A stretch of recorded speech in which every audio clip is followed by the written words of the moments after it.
Yau za mu fitar muku da jerin masallatai guda 6 da suka fi kowane masallaci girma a cikin duniyar nan. Na farko shine Masjidil Haram.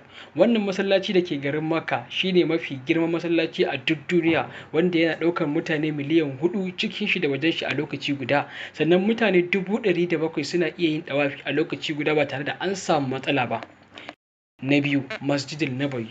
Wannan masallaci shine ya zo na biyu a jerin masallacin da suka fi kowane masallaci girma a duk duniya, wanda masu ƙididdiga sun fitar cewa masallacin yana ɗaukar mutane miliyan 1.500,000 a lokaci guda. Faɗin masallacin ya kai square mita 400,000.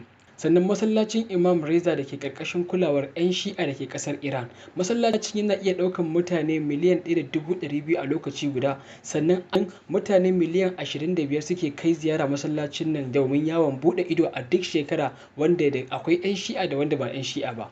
Sannan masallacin Jami'a da ke garin Karachi, ƙasar Pakistan. Wannan masallacin yana ɗaukar mutane wanda adadinsu ya kai 800,000. Domin mun kare masallata daga zafin rana, shi ma masallacin yana da lema, shigen lemar masallacin Annabi da ke Madina. Sai Baitul Maqdis. Wannan masallaci shine na biyar a jerin masallatan da suka fi kowanne girma, sannan yana ɗaukar mutane 400,000 a lokaci guda. Sannan masallacin Faisal da ke Islamabad, babban birnin Pakistan. Masallacin yana ɗaukar mutane 300,000, wanda gwamnatin Saudiya ita ta ɗauki nauyin gina shi. Waɗannan su ne masallatai guda 6 da suka fi kowane masallaci girma a duk duniya, wanda kuɗi mai yawan gaske aka saka domin gina su.